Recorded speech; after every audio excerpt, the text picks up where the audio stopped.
Amigos, a Associação de Divulgadores do Espiritismo do Paraná deseja a todos vocês paz, coragem e muita fé, não só para este momento, para este dia, mas permanentemente, e em especial neste período de inquietação, medo, incerteza e às vezes pânico e desespero.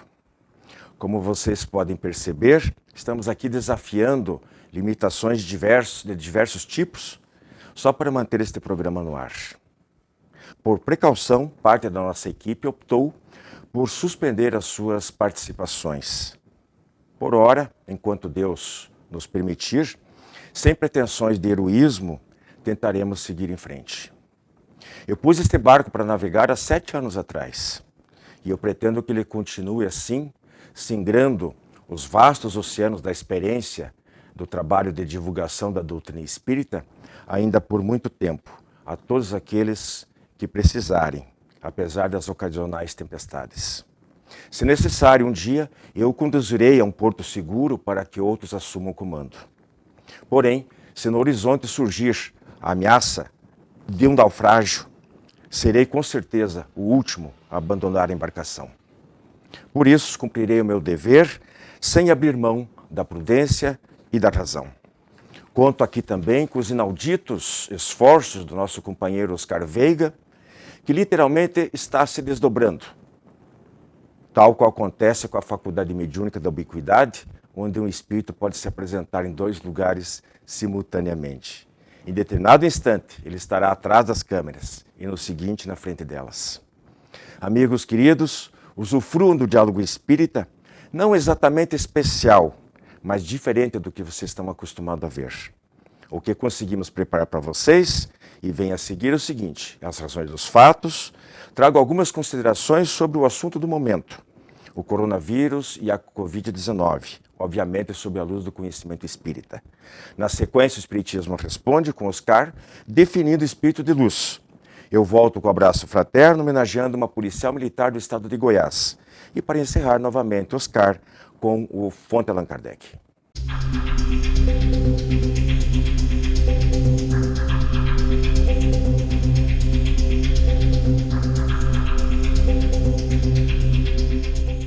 Não foi o bater de asas de uma borboleta que provocou um tufão do outro lado do mundo, possibilidade prevista na teoria do caos do meteorologista Edward Lorenz, mas a mutação genética de um vírus na China que está aterrorizando o planeta. Isso nos faz lembrar também um trecho da prece de Cáritas, quando diz que uma faísca do vosso amor pode abrasar a terra. Sim, porque independentemente se a pandemia vem por obra humana ou de Deus, sempre será com a permissão dele. E em se tratando de um ser de perfeição e sabedoria absolutas, não será por castigo que ele ocorre, mas sim por amor. Bastou ele permitir a formatação de um ser só observável em microscópio eletrônico para jogar no chão toda a soberba humana, suas picuinhas e mediocridades, seus sentimentos de destruição. Quanto às razões, evitemos respostas taxativas. Se nada é por acaso, podemos no máximo especular sobre as intenções de Deus nesse cenário. A hipótese que envolve ou marca uma expiação coletiva esbarra no fato de atingir direta e indiretamente ricos e pobres, poderosos e simples cidadãos, cultos e ignorantes, famosos ou anônimos. Portanto, seria um processo desigual de distribuição de justiça, porque certamente entre os milhares que estão morrendo ou sofrendo outros tipos de consequências, há muitas pessoas de boa índole. E igualmente entre os bilhões que sobreviverão, há um número incalculável de viciosos. Talvez seja mais racional falarmos em provação coletiva, embora sem excluir a possibilidade de que muitos, isolada individualmente, estejam quitando dívidas contraídas no pretérito. Além do que nos diz a codificação espírita, que toda expiação é uma prova, mas nem toda prova é uma expiação. Pelo sim, pelo não, melhor pensar numa tempestade saneadora mais intensa, formada na psicosfera do planeta, melhorando o ambiente espiritual em que vivemos, tanto pela dor que provoca, como por inspirar sentimentos e ações mais salubres de seus moradores. No meu livro Destino, Determinismo, Livre-Arbítrio, publicado pela editora M em 2011, dele eu retiro alguns parágrafos a seguir. As enfermidades que atacam o organismo podem ter origem espiritual ou não.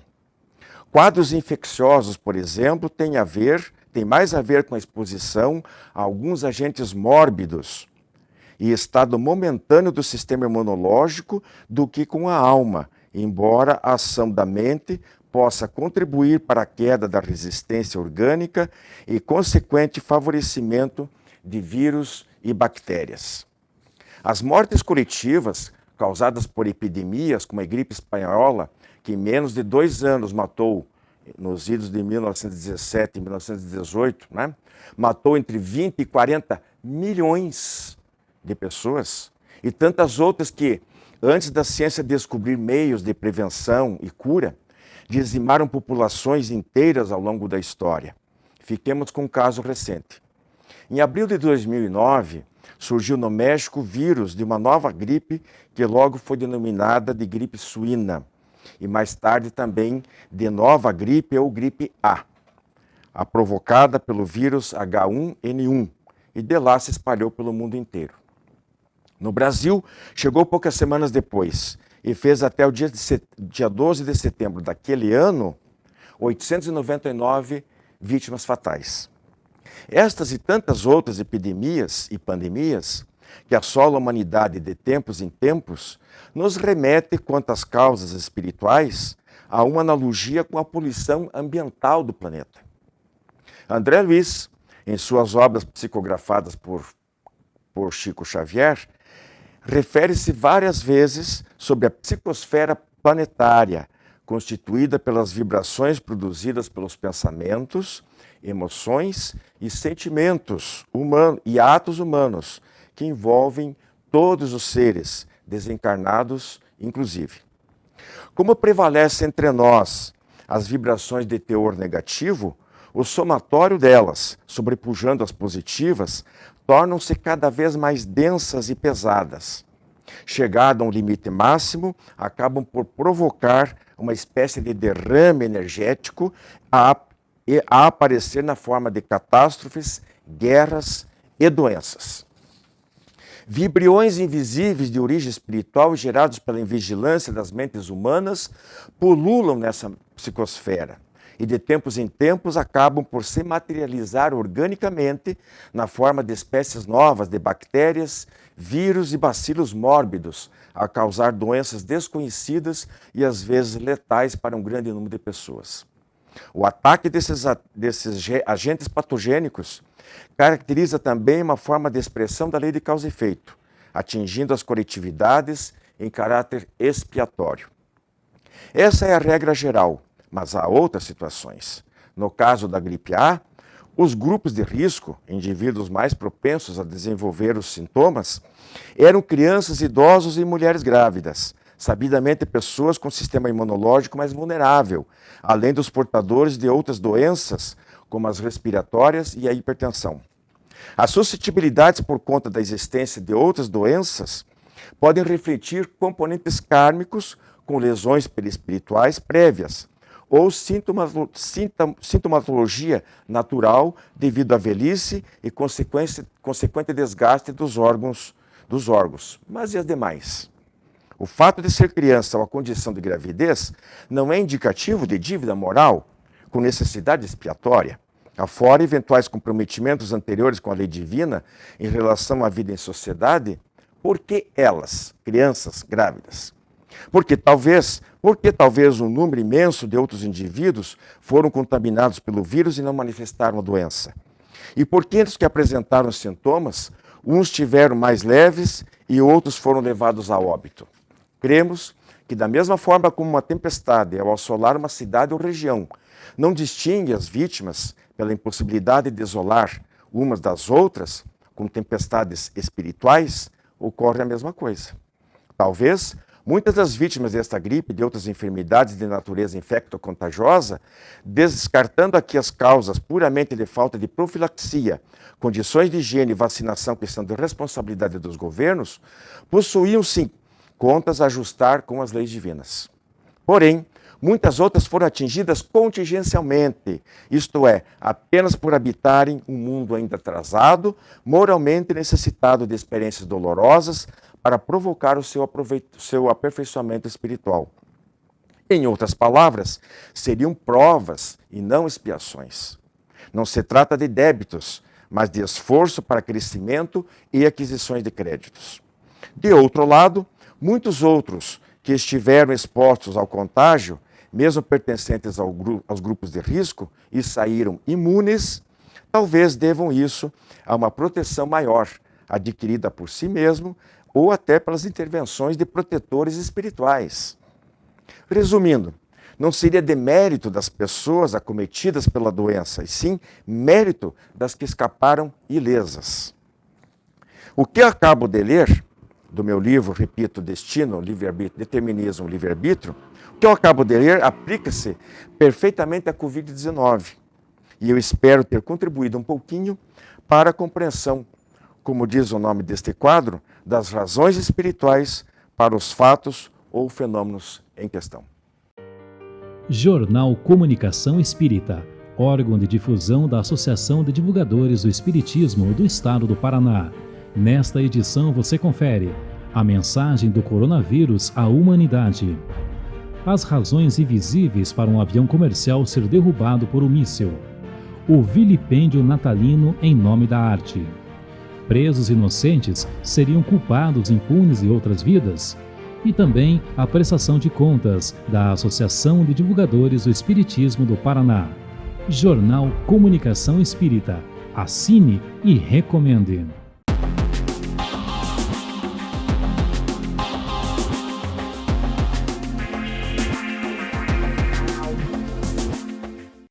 Olá, meus amigos do Diálogo Espírita.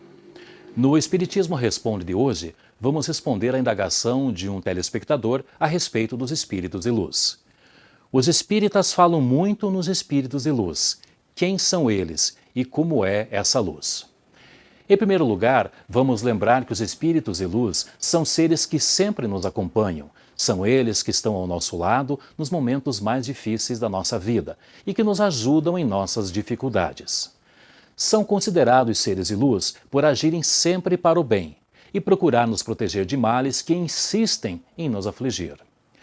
Muitos espíritos nos sondam, estão por toda parte, e os espíritos de luz são aqueles que nos guiam em momentos em que nos sentimos perdidos, sem definições ou objetivos claros para a nossa vida. Nos ajudam a nos sentirmos mais fortes, mais confiantes. São considerados espíritos de luz porque não temos ainda uma linguagem própria em nosso vocabulário para melhor expressar a categoria a qual eles pertencem. Vejamos. Quando nos deparamos com alguém do nosso círculo de amizades ou fora dele, que faz algo de bom por nós, por um familiar, um amigo, um irmão necessitado ou por uma comunidade inteira, logo dizemos: este sim é um ser iluminado. Mas de que luz estamos falando agora? Bondade, amor, compaixão, solidariedade? Talvez todas elas e algumas mais. Porque esse indivíduo, nesse momento, está mais próximo do Criador do que nós. A sua luz própria tornou-se mais intensa. A classificação dos espíritos funda-se no seu grau de desenvolvimento, nas qualidades por eles adquiridas e nas imperfeições de que ainda não se livraram. Esta classificação nada tem muito de absoluta. Entre os espíritos, assim como entre os homens, há os que ainda são muito ignorantes, e nunca será demais estarmos prevenidos contra a tendência a crer que eles tudo sabem, apenas por serem espíritos. No mundo dos espíritos, os que têm conhecimento limitado são como os ignorantes deste mundo, incapazes de aprender um conjunto e formular um sistema. Eles não conhecem ou não compreendem, senão imperfeitamente, qualquer classificação.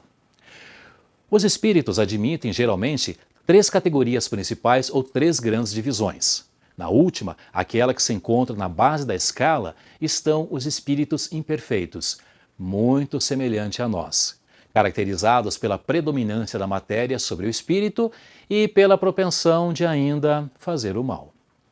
Os da segunda categoria se caracterizam pela predominância do espírito sobre a matéria e pelo desejo de praticar o bem. São os espíritos bons. A primeira, enfim, compreende os espíritos puros, que atingiram o supremo grau da perfeição. Esses são os verdadeiros espíritos de luz. Percorreram todos os graus da escala e se despojaram de todas as impurezas da matéria. Atingiram a soma de perfeições de que é possível a criatura atingir. Não tem mais nem provas, nem expiações a sofrer. Não estando mais sujeitos à reencarnação em corpos perecíveis, vivem a vida eterna, que desfrutam no seio de Deus. Gozam de uma felicidade inalterável, porque não estão sujeitos nem às necessidades, nem às vicissitudes da vida material. Mas essa felicidade não é a de uma ociosidade monótona, vivida em contemplação perpétua, como muitos podem pensar ou ainda como pregam algumas religiões. São, sim, mensageiros e ministros de Deus, cujas ordens executam para a manutenção da harmonia universal. Ajudam-nos a nos aperfeiçoarmos e nos determinam nossas missões. Nos assistem em nossas angústias, incitam-nos ao bem ou à expiação de faltas que nos distanciam da felicidade suprema. Isso tudo para eles é uma ocupação agradável. São às vezes designados pelos nomes de anjos, arcanjos ou serafins. Nós, homens, termo genérico para definir a humanidade, podemos nos comunicar com eles, mas bem presunçoso seria que pretendêssemos tê-los constantemente às nossas ordens. Então, para encerrar, quando ouvirmos falar em seres de luz, entendamos que a luz é sinal de pureza, que seres de luz são seres puros, celestes, irmãos que, através de seus esforços, alcançaram a angelitude. E lembremos que também nós estamos caminhando para essa luz. Uns mais adiantados, outros mais atrasados, mas todos temos a nossa luz interna. E um dia, todos nós seremos anjos, como fala a canção. Um dia, todos nós seremos espíritos de luz, e nossa luz, assim como a luz do sol, brilhará para todos. Fiquem em paz. Prezados amigos, nós estamos relembrando aqui o livro Admirável Mundo em que Vivemos, na nossa autoria. Convidamos vocês a fazerem contato através da Associação de Divulgadores Espíritas do Paraná para maiores informações de como adquiri-lo, ou através do e-mail wilson@adpr.org.br ou do nosso telefone também, 32780961.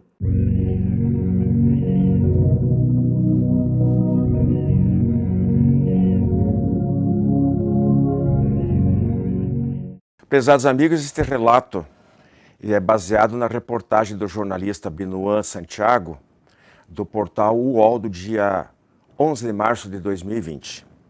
Quando Andréa Tavares saiu de Canaã do Carajás, no Pará, para Goiânia, ela estava cursando a 8ª série do ensino fundamental, tinha um bebê de colo e queria terminar os estudos.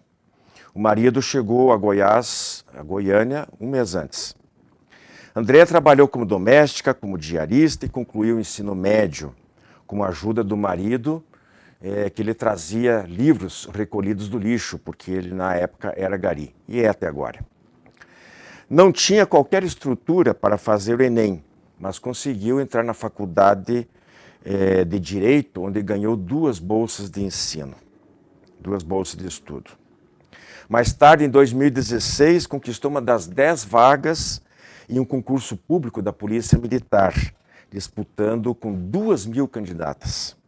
Aos 32 anos, agora como aspirante, ela espera que a promoção a segundo tenente saia até o final do ano.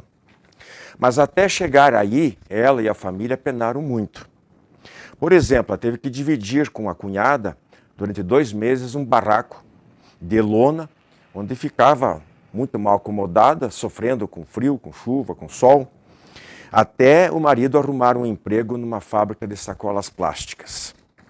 Depois eles mudaram para um cômodo onde mal cabia uma cama, o fogão e um armário. E a geladeira, ela se servia da vizinha. Ficaram lá 6 anos. Com 1 ano de faculdade, passou no seu primeiro concurso para agente de transporte na prefeitura, promovido pela prefeitura de Goiânia.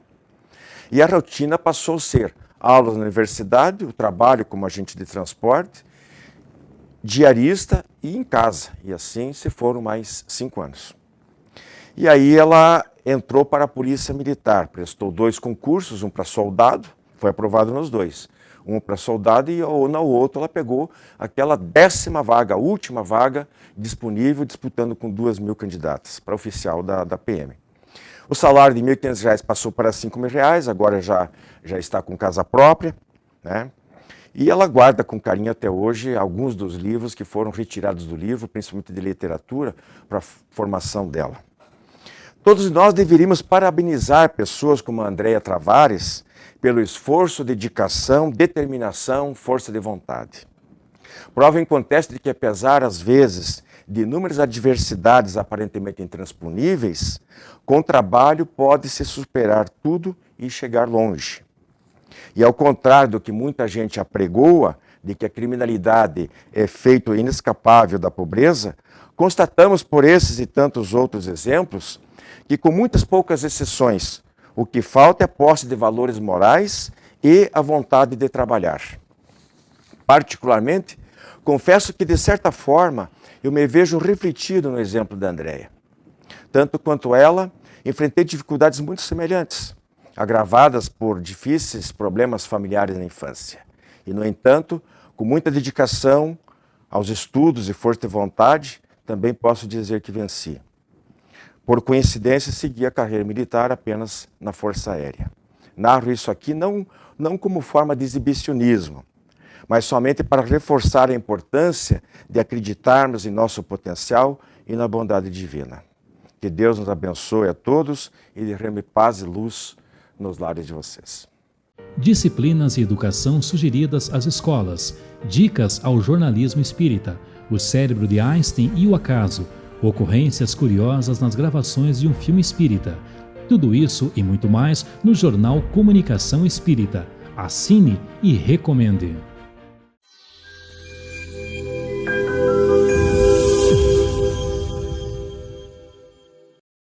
Olá, amigos!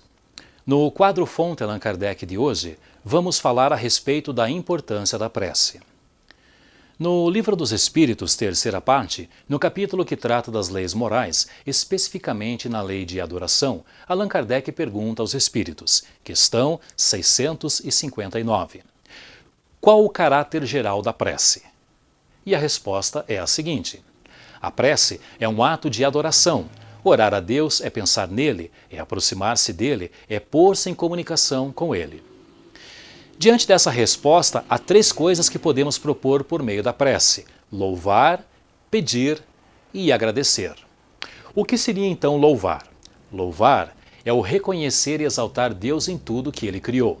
É a nossa aceitação e alegria por tudo que nos rodeia e que está tão bem feito, tão justo, tão equilibrado.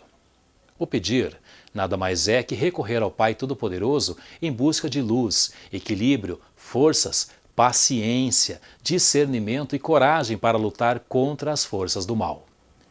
E o agradecer? É feito com vistas a agradecermos as inúmeras bênçãos de que somos alvo e que nem sempre sabemos reconhecer. A prece ou oração é uma forma de comunicação com Deus, com os seus propósitos, com a espiritualidade superior. A prece nada tem de mística ou de ritualística, sendo um recurso valioso à disposição das pessoas como forma de ligação direta com os planos superiores da criação. A prece, além de estabelecer um valioso canal de interligação com o alto, nos retorna energias positivas e revigorantes, decorrentes do padrão vibratório que se está acessando. Segundo o Espírito Alexandre em Missionários da Luz, livro psicografado por Chico Xavier, nos diz que a prece não é um movimento mecânico dos lábios, nem um disco de fácil repetição no aparelho da mente. É vibração, é energia e é poder. A criatura que ora, mobilizando as próprias forças, realiza trabalhos de inexprimível significação. Dentro dessa realização, o espírito, em qualquer forma, encarnado ou não, pode emitir raios de espantoso poder. Ainda no Livro dos Espíritos, questão 660, Kardec pergunta: a prece torna melhor o homem? E a resposta é simples, clara e objetiva: sim. Aquele que ora com fervor e confiança se faz mais forte contra as tentações do mal, e Deus lhe envia bons espíritos para assisti-lo. É este um socorro que jamais se lhe recusa, quando pedido com sinceridade. O trabalho da prece é mais importante do que se pode imaginar no círculo dos encarnados. Não há prece sem resposta. E a oração, filha do amor, não é apenas súplica, é comunhão entre o Criador e nós, a criatura, constituindo assim o mais poderoso influxo magnético que nós conhecemos. Uma coisa é clara: a prece não pode mudar a natureza das provas pelas quais nós temos que passar, ou até mesmo desviar-lhe o seu curso. E isto porque elas estão nas mãos de Deus, e há aquelas que devem ser suportadas até o fim. Mas Deus leva sempre em conta a nossa resignação, e pela prece nos dá forças necessárias para bem suportar essas provações. A prece deve conter o pedido das graças de que temos necessidade, mas das autênticas necessidades. Inútil pedir ao Senhor para encurtar as nossas provas, para nos dar alegrias e riquezas. Vamos pedir para conceder-nos bens mais preciosos, como a paciência, a resignação, a fé. Não devemos blasfemar contra Deus dizendo: não vale a pena orar, uma vez que Deus não me atende. Que estamos pedindo a Deus na maior parte das vezes? Lembramos de pedir-lhe a nossa melhoria moral? Não, infelizmente não. Poucas vezes ou quase nunca fazemos.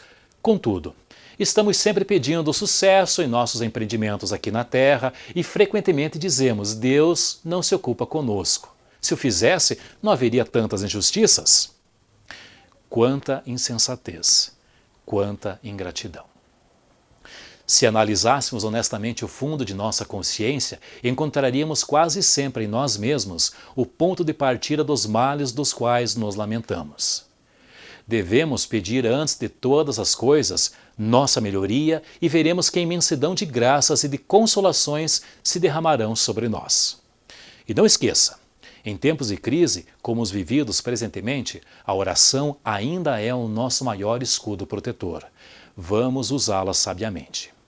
Mas não deixemos de lado a nossa lição de casa. Vamos seguir as orientações governamentais e dos órgãos de saúde, de comunicação, a respeito da segurança necessária. Os requisitos para evitar a proliferação desse vírus, que transformou temporariamente o mundo que conhecemos. Mas não esqueçamos de orar, pois Deus está conosco nessa batalha, nunca nos abandonou.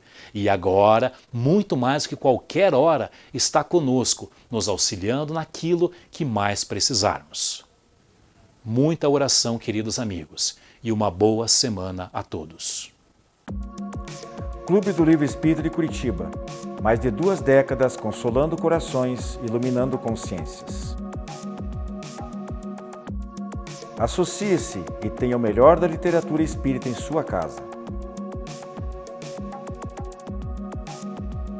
Descontos de até 60% no preço de capa e no primeiro ano ainda ganha uma assinatura grátis do jornal Comunicação Espírita.